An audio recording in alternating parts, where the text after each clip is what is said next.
وأدخلني مدخل صدق وأخرجني مخرج صدق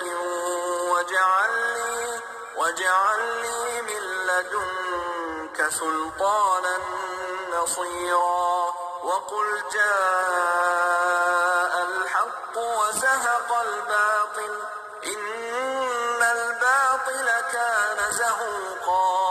Et dit, mon Seigneur, fais que je rentre par la porte de la vérité et que je sorte par la porte de la vérité.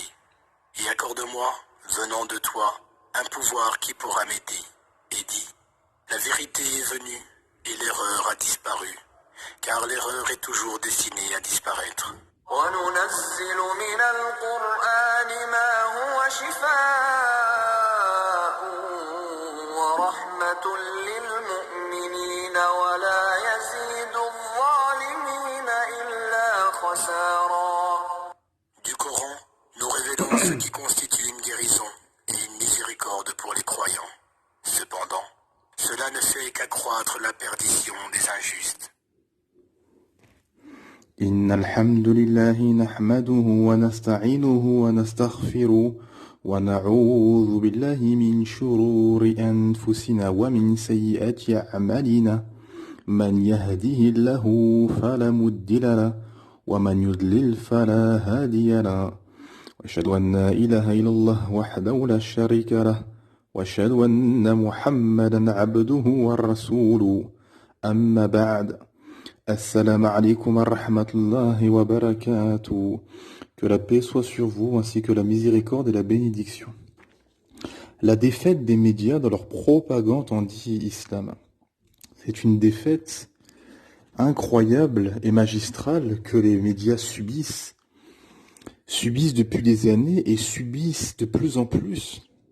Car malgré leur propagande anti-islam, malgré leur rage, malgré leurs efforts dans le sentier diabolique du diable, malgré tous ces efforts, malgré tous ces politiciens, ces polémistes, ces journalistes, ces propagandistes, ces intervenants multiples et diverses, malgré ces chaînes qui font des millions d'audiences, ces chaînes de télévision, de radio, des chaînes YouTube, malgré tous ces gens, ces milliardaires, ces millions injectés, cette propagande, ces mensonges, tout ce qu'on nous rabâche et ce qu'on nous ment et tout ce qu'on nous ramène depuis des mois, des années, malgré tout ça, subhanallah, les conversions augmentent, les repentirs augmentent, les gens reviennent vers leur Seigneur, se convertissent à l'islam, alhamdulillah, à la vérité, à la dernière législation qu'Allah subhanahu wa ta'ala a révélée au dernier messager, le prophète Mohammed sallallahu alayhi wa sallam, paix et bénédiction. Alhamdulillah. Et malgré leur propagande, malgré tout ça, alhamdulillah, l'islam se propage. En dépit de l'aversion des mécréants, comme Allah subhanahu wa ta'ala nous dit dans Surat Saf, la lumière de ton Seigneur s'étendra à l'humanité en dépit de l'aversion des mécréants et des associateurs. Alhamdulillah.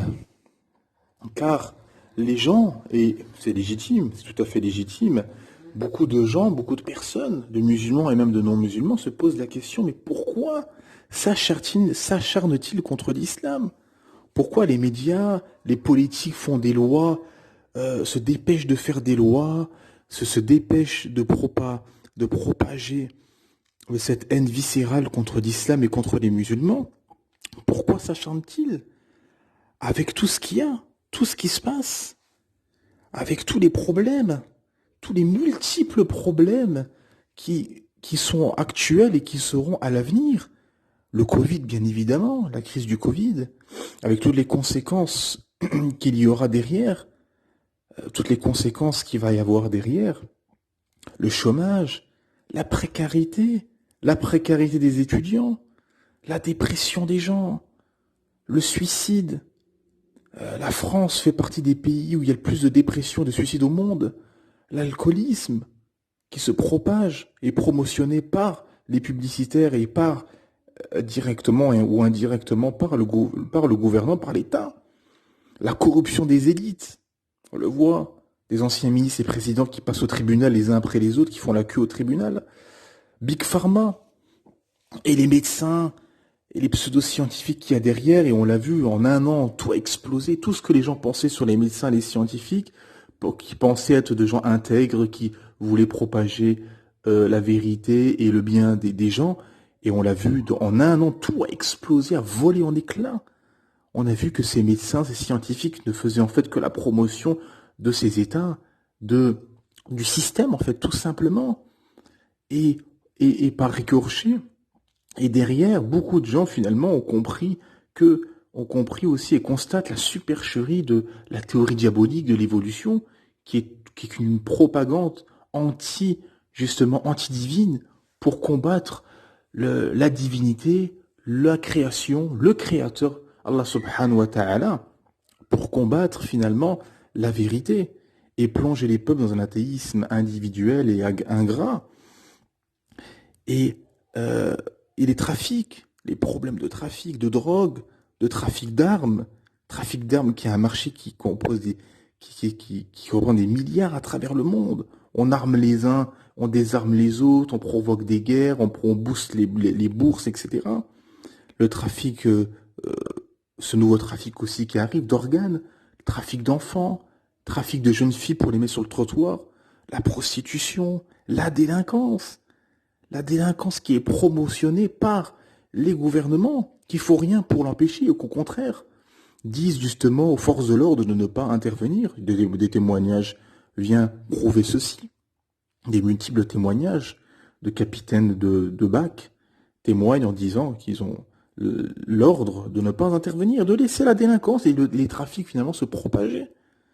Les violeurs, les multirécidivistes qu'on envoie en prison, qui ressortent, donc cette farce justement, au lieu d'utiliser justement une arme qu'Allah subhanahu wa ta'ala nous a donnée, une clé justement, en éliminant ces gens pervers et ces gens nocifs pour la société, pour préserver la société et pour préserver les gens les plus démunis, les gens les plus faibles de la société, qui sont les jeunes filles ou les jeunes garçons, que ces violeurs justement s'attaquent à des enfants, ou à des jeunes filles ou des jeunes garçons, malheureusement, qu'Allah préserve nos enfants, amin.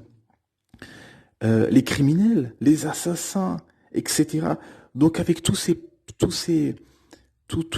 multiples problèmes, les médias deviennent presque inaudibles, deviennent pratiquement inaudibles par rapport aux multiples problèmes que j'ai cités précédemment, deviennent inaudibles, car avec tous ces problèmes-là, et d'autres encore, comment on peut parler d'islam du matin au soir? C'est du fanatisme. En fait, c'est quelqu'un qui a une haine contre une religion, là, en l'occurrence, ou contre une personne, ou quand un système a une haine, il est aveuglé. Subhanallah. Ces gens-là, en fait, sont aveuglés. Ont le cœur malade, bien sûr, ont les maladies du cœur. Les maladies du cœur sont composées d'ambiguïté et d'ignorance. D'ambiguïté et d'ignorance. Et ces gens-là sont malades du cœur, bien sûr, et ils sont aveuglés, sont complètement aveuglés. On peut leur annoncer qu'il y a un météore qui va arriver dans quelques heures ou quelques jours sur la Terre.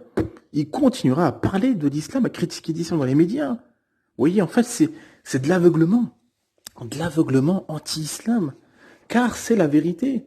Car comme dans les versets précédents, comme dans les versets qu'on a entendus au début de l'audio, la vérité est venue. Alhamdulillah, la vérité est venue et le faux va disparaître, est destiné à disparaître. Et ce Coran est descendu par Allah subhanahu wa ta'ala, et la parole d'Allah subhanahu wa ta'ala révélée au prophète Muhammad sallallahu alayhi wa sallam il y a 14 siècles dans la grotte de Hira par l'ange Gabriel. Les premiers versets sont Iqra, Iqra bismi rabbika alladhi khalaq, khalaqa al-insana min alaq, Iqra wa rabbuka al-akram alladhi 'allama bil qalam, 'allama al-insana ma lam ya'lam. Lis Au nom de ton Seigneur qui a créé l'homme d'une adhérence. Lis, ton Seigneur, elle est très noble, qui a enseigné par la plume, le qalam, a enseigné à l'homme ce qu'il ne savait pas. Prenez garde, vraiment, l'homme devient rebelle, dès qu'il estime qu'il peut se suffire à lui-même à cause de sa richesse. Subhanallah. Et le premier verset révélé, donc, Iqra, lis, littéralement. Mais au-delà de ça, les savants vous disent, instruis-toi, apprends, recherche la science, éduque-toi, apprends, étudie, recherche. C'est ça qu'il faut justement combattre. Car le prophète Mohammed sallallahu alayhi wa sallam, dans un hadith sahih, nous a dit, pourquoi n'ont-ils pas questionné suite à l'histoire de l'homme, des deux compagnons qui ont dit à un autre homme de faire ces grandes ablutions, car il était en état de grande impureté, ces grandes ablutions, et comme il était blessé à la tête, il a fait ces grandes ablutions sous ordre de ses deux compagnons, et il en est mort, car l'eau est rentrée dans sa blessure, et le prophète sallallahu alayhi wa sallam s'était fâché contre ces deux sahaba en disant, vous l'avez tué, qu'Allah vous fasse périr, vous fasse périr, pardon. Subhanallah, c'est la dua du prophète sallam dans ce hadith sahih. Et le prophète sallam a dit, pourquoi n'ont-ils pas interrogé s'ils ne savaient pas? La guérison de l'ignorance réside dans le questionnement. Subhanallah.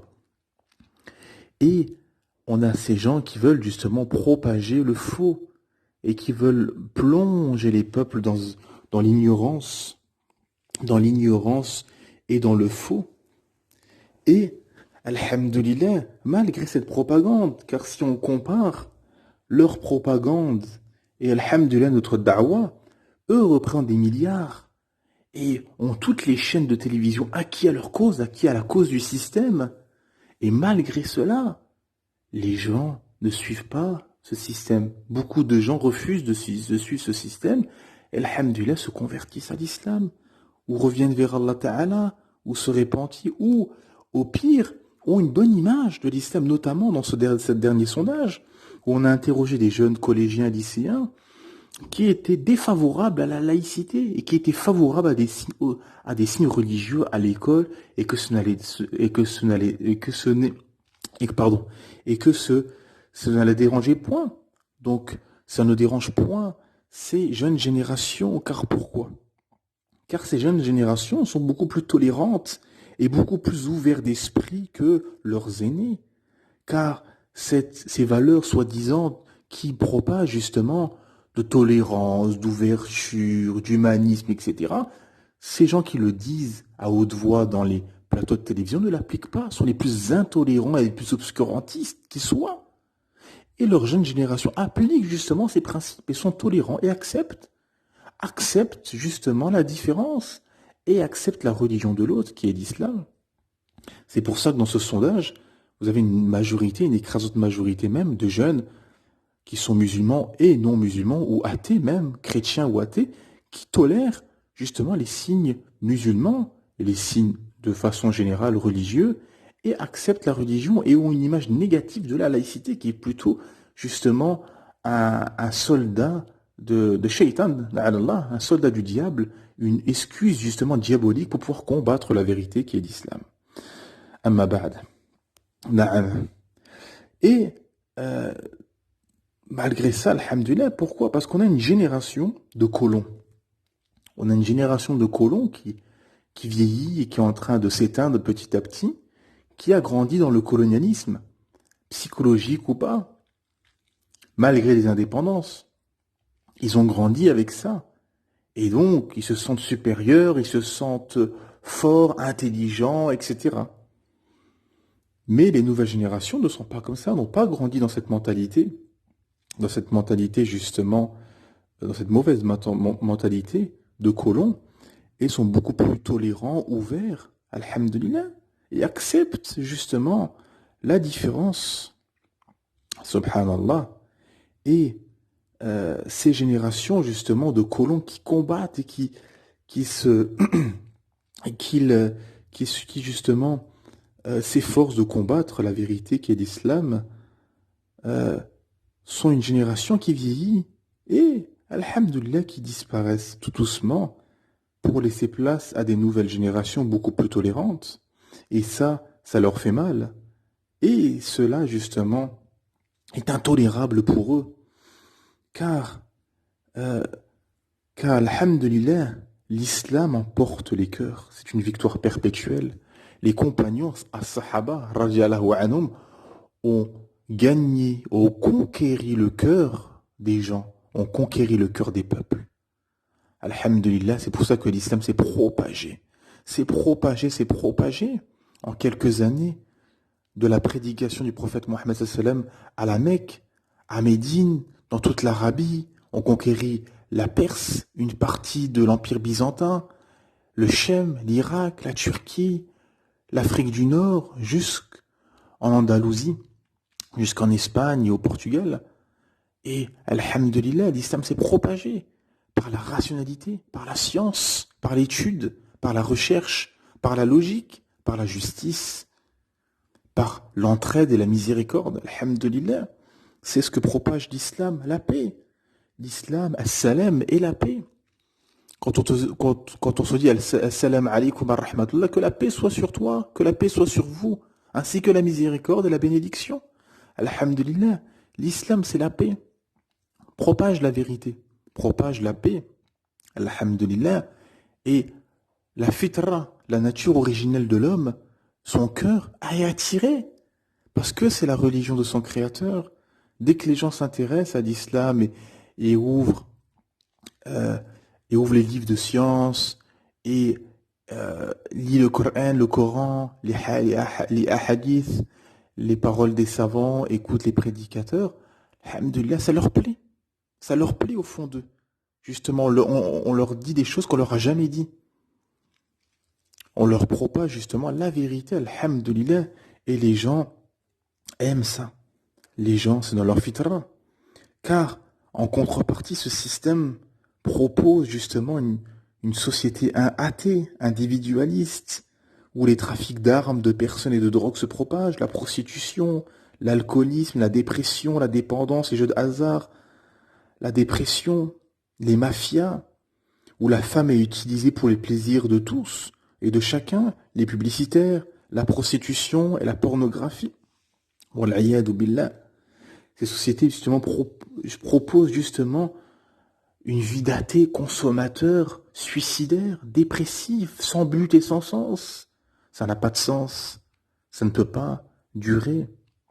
Et c'est pour ça que les gens justement se détournent de ce système et se révoltent via multiples façons. Et en ont marre, justement. En ont marre de ce système, justement, qui n'a pas de but, n'a pas de sens, n'a pas de dogme, n'a pas de base solide. Tout part en vrille. Chacun fait ce qu'il veut, finalement. Il propage, justement, une vision de vivre ensemble, et chacun fait ce qu'il veut. Donc il propose aux gens de chacun fait ce qu'il veut, mais un vivre ensemble. Donc comment vous voulez un vivre ensemble si chacun fait ce qu'il veut? Il faut des règles, il faut se réunir sous un socle et sous une vérité. Unir les gens sous la vérité. Et c'est ce que l'islam propose. C'est la religion d'Allah subhanahu wa ta'ala, une communauté unie sur la vérité. Pas sur des mensonges, sur des théories, sur des trafics, où les politiciens viennent vous raconter, blablater, endormir les gens. Et finalement, en fait, ils n'en ont rien à faire des gens. Et les gens s'enfoncent, et ils n'écoutent pas les gens. Ils ne comprennent pas les besoins des gens. Et les gens s'enfoncent dans la dépression, le suicide. Et la tristesse, et la mort de l'âme et la mort des cœurs. Wal'iyadu billah. Et ce système ne propose rien. Propose que d'injecter des milliards. Allez, il y a un truc, on va injecter des milliards, Mais les gens, ils veulent pas de vos milliards. Les gens, ce qu'ils veulent, c'est adoucir leur cœur. Ils veulent de la miséricorde, ils veulent de l'entraide, ils veulent de la justice, ils veulent de la vérité, ils veulent un cap. Le cap, justement, c'est l'au-delà. Allah subhanahu wa ta'ala nous dit « Wa ma khalaqtul jinna wal insa illa liya'budu » Je vous ai créé pour m'adorer. Certes, j'ai créé les djinns et les humains pour m'adorer. C'est ça le but de la création, c'est d'adorer Allah subhanahu wa ta'ala. Et pourquoi, quand les tribus se convertissaient à l'islam, ils demandaient au prophète Mohammed sallallahu alayhi wa sallam, paix et bénédiction, qu'est-ce qu'on gagne en échange? vous gagnez al-Jannah, le paradis. Le paradis est pour l'éternité. Alhamdulillah, tout ce que tu peux imaginer, tes plus gros rêves, tu les auras au paradis, Inch'Allah, mais fois 1000, fois 1 million, fois des milliards. C'est incomparable à ce bas monde. Quand on parle des femmes ou de l'or du paradis, c'est incomparable. Ça n'existe pas. C'est pas la même chose.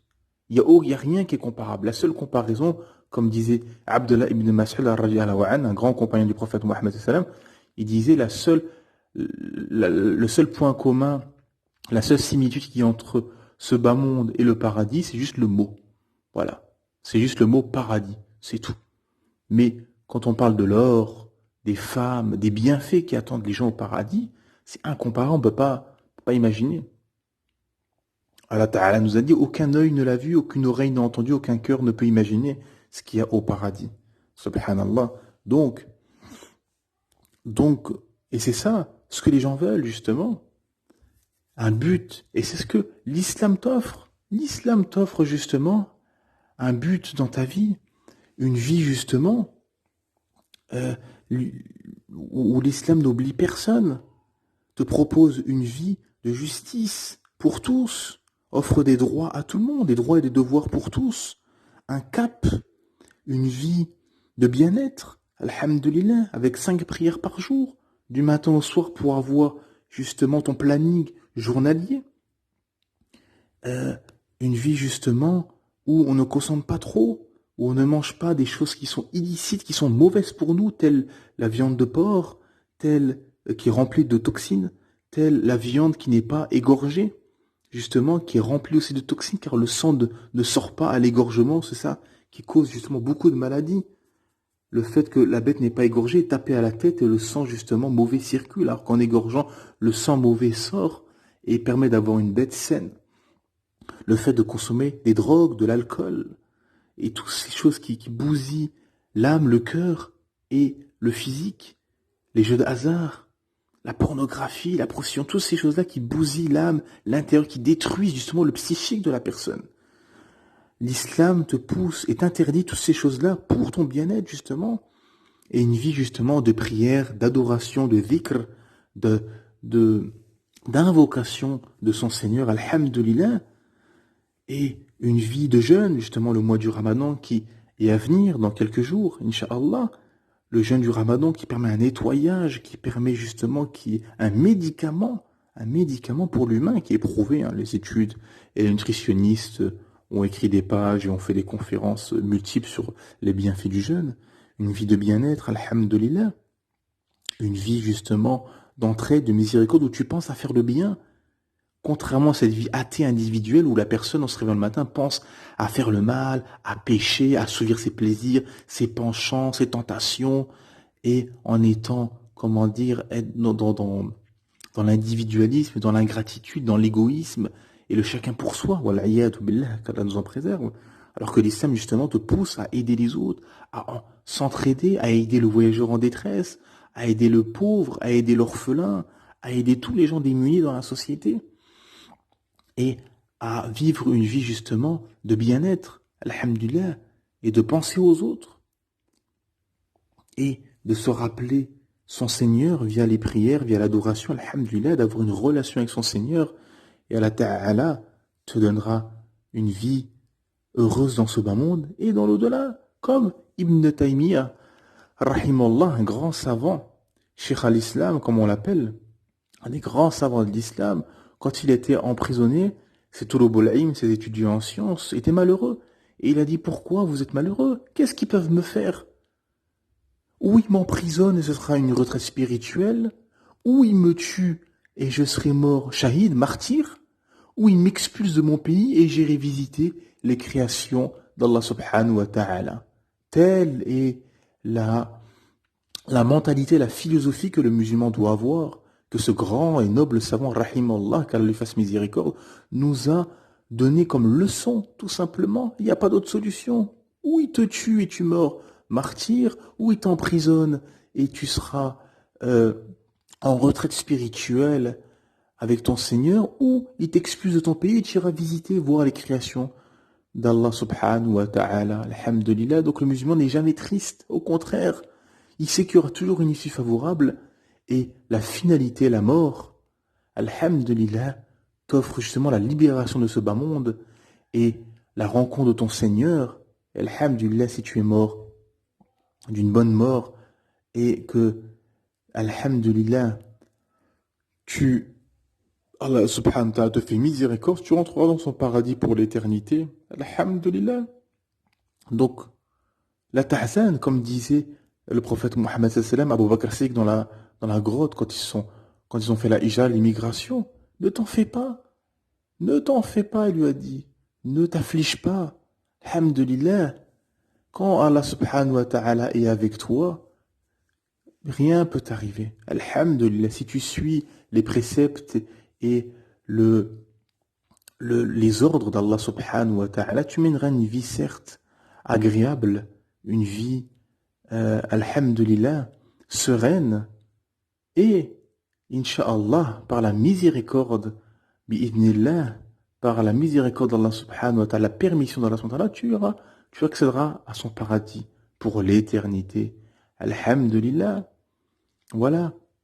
Et c'est ça qu'offre l'islam, justement, toutes ces perspectives dans ce bas monde et dans l'au-delà. Et alhamdulillah, l'islam n'oublie personne. Et c'est pour cela que, justement, que la justice divine, c'est que peu importe qui tu es, le paradis est promis, le paradis éternel est promis aux pieux. Peu importe que tu sois jeune, vieux, noir, femme, pauvre, handicapé, peu importe que tu sois né dans une famille pauvre d'Afrique ou bourgeoise d'Europe, peu importe ce qui s'est passé, alhamdulillah, peu importe ton destin, peu importe qui tu es, de quelle couleur, de quelle origine, peu importe d'où tu sois et quelles sont justement tes blessures ou tes soucis ou comment justement ta vie a commencé, peu importe. Ce qui compte, c'est d'être pieux et la piété justement, alhamdulillah, n'a pas besoin d'argent, n'a pas besoin de nationalité, d'origine, de statut social. Non, alhamdulillah, c'est toi et ta relation avec Allah subhanahu wa ta'ala. Des esclaves à l'époque du prophète Mohammed ont été honorés, sont devenus gouverneurs, sont devenus de grands savants alors qu'ils étaient des esclaves. Subhanallah, étaient des esclaves, leurs parents étaient des esclaves et sont devenus de très très grands savants ou des gouverneurs. Subhanallah, alhamdulillah, et ont accédé au plus haut paradis, au plus haut degré du paradis. Subhanallah, alhamdulillah, par leur piété. Même si à la base ils étaient noirs ou esclaves, ou femmes, ou peu importe, alhamdulillah, c'est leur piété. C'est ça ce qu'Allah subhanahu wa ta'ala attend de nous, c'est notre piété. On part tous avec des avantages ou des désavantages, mais ce qui compte, c'est la piété. Et personne ne connaît la fin. Des gens qui sont nés dans des pays musulmans sont morts mécréants, et des non-musulmans sont nés dans des terres mécréantes et sont devenus des gens pieux et sont morts sur l'islam. Subhanallah. Donc, peu importe avec quelle carte et quel avantage ou désavantage on part, ce qui compte, c'est l'arrivée. Ce qui compte, c'est l'arrivée. Combien de gens, de Français ou d'Américains ou de gens qui sont nés mécréants, dans une terre mécréante, dans une famille mécréante et sont morts sur l'islam. Subhanallah, et combien sont nés de familles musulmanes dans un pays musulman et sont morts dans la mécréance, wa l'a'iyadu billah, qu'Allah nous en préserve. Amin. Donc c'est ça la justice de l'islam, peu importe ce que tu as fait, le repentir n'est jamais trop tard. Tu as vécu toute ta vie dans la mécréance, à 90 ans, Allah Ta'ala te guide et tu meurs sur l'islam. Allahu Akbar, subhanallah. Et on a ce hadith connu, le prophète sallam jure et dit que des gens vont faire des actes, des gens du paradis, mais vont faire un acte des gens de l'enfer et mourir sur ça et aller en enfer, wala'iyadu billah. Et le contraire, les gens vont faire des actes des gens de l'enfer et vont finir par un acte des gens du paradis et accéder au paradis, car c'est al-ikhlas, la différence, c'est la sincérité. La sincérité, justement, envers Allah subhanahu wa ta'ala. Et c'est ça, justement, mes frères et sœurs, qu'il faut suivre et se tenir, justement, s'accrocher à la sunna. Le prophète Mohammed sallam a juré, accrochez-vous à ma sunna et à celle de mes khalifes bien guidés. Accrochez-vous avec vos molaires. Subhanallah. Donc, c'est ça justement le sentier qu'il faut suivre, le sentier du prophète Mohammed sallam qui a fait un trait justement dans le sable et qui a dit voilà le chemin qui mène vers Allah, le paradis, et plein de traits à gauche et à droite. Il a dit dans chaque chemin là, tortueux, un diable appelle justement à l'égarement. Wal'iyadu billah. Donc il faut s'accrocher et tenir entre vents et marées malgré cette propagande anti-islam. Et alhamdulillah, malgré cette propagande, l'islam se propage car c'est la religion d'Allah subhanahu wa ta'ala et Allah ta'ala fait ce qu'il veut. Allah ta'ala dit dans Surat Yunus verset 99, si ton Seigneur aurait voulu, tous ceux qui sont sur terre auraient cru. Donc si Allah ta'ala veut, tout le monde devient musulman, tout le monde croit et tout le monde applique sa charia. Mais c'est ce qu'Allah subhanahu wa ta'ala a décidé, c'est ce qui plaît au Seigneur de l'univers, Allah subhanahu wa ta'ala, et Allah ta'ala fait ce qu'il veut, car celui qui lutte ne lutte que pour lui-même, car Allah peut se passer de l'univers. Subhanallah. Et ils utilisent tout moyen justement pour justement rendre le chemin vers Allah ta'ala tortueux et empêcher les gens justement d'avancer dans leur dîn, dans leur relation avec Allah subhanahu wa ta'ala et empêcher des conversions.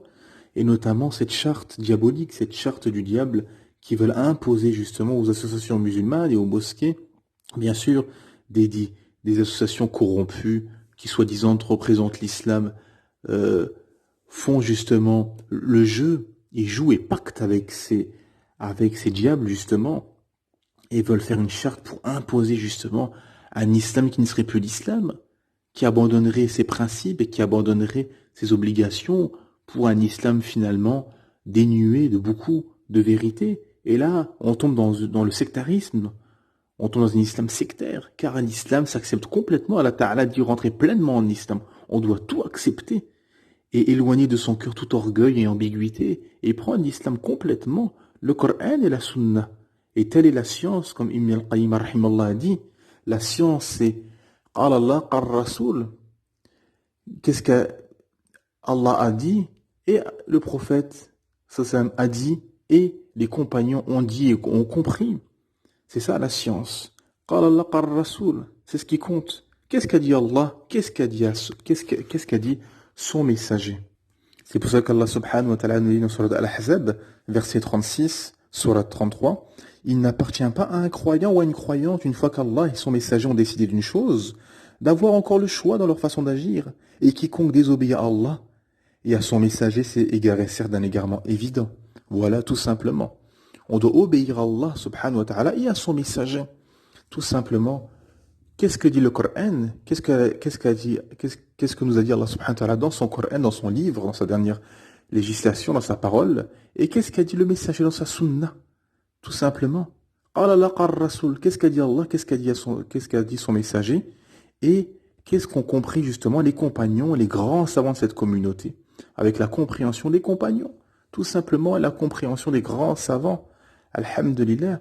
C'est ça le chemin à suivre du Seigneur de l'univers, alhamdulillahi rabbil alamin, et s'éloigner des prédicateurs à l'égarement, des gens ignorants qui sont dans l'innovation, des imams innovateurs et des prédicateurs, des youtubeurs justement égareurs qui sont connus justement qu'il ne faut pas suivre car ils appellent justement à l'innovation et à renier la sunna et à renier certains versets du Coran et à renier des obligations, justement, wal'iyadu billah, qu'Allah nous en préserve, et ces associations corrompues aussi, se désavouer de ces gens-là et de ces vils personnages colonisés, mentalement, consciemment ou inconsciemment, wal'iyadu billah, et suivre le sentier d'Allah subhanahu wa ta'ala, et que, alhamdulillah, malgré leur propagande anti-islam, là, l'islam, alhamdulillah, se propage et pénètre les cœurs. C'est une victoire perpétuelle. L'islam, alhamdulillah, beaucoup justement se convertissent à l'islam, alhamdulillah, en disant la cause a été la propagande anti-islam. À force de critiquer l'islam et à force de critiquer les musulmans, je me suis intéressé, beaucoup vous disent ça, je me suis intéressé, j'ai commencé à étudier l'islam et alhamdulillah, son cœur a justement, Allah Ta'ala a levé le voile sur le cœur de ces personnes et les a convertis et les a guidés à l'islam. Alhamdulillah. Alhamdulillah, ya Rabbil Alamin. C'est pour ça qu'Allah Ta'ala nous dit Justement, Allah Ta'ala nous dit Liman yahdihi lahu fala muddila lah wa man yudlil fala hadiya lah. Celui qu'Allah guide, personne peut l'égarer, et celui qu'Allah égare, personne peut le guider. Subhanallah, alhamdulillah, voilà la voie droite à suivre. Et alhamdulillah, malgré tout ça, malgré cette propagande justement, alhamdulillah, l'islam se propage et les gens se convertissent et reviennent vers le Seigneur de l'univers par la rationalité, la logique, la science, les miracles coraniques, les miracles de la sunna, alhamdulillah, la logique, le bien-être et la rationalité et le sens, le bon sens justement à suivre pour une vie apaisée dans ce bas monde, alhamdulillah, et obtenir un paradis éternel, insha'Allah, bi'idnillah, par la permission et par la miséricorde d'Allah, subhanahu wa ta'ala. سبحانك اللهم وبحمدك أشهد أن لا إله إلا أنت أستغفرك وأتوب إليك السلام عليكم ورحمة الله وبركاته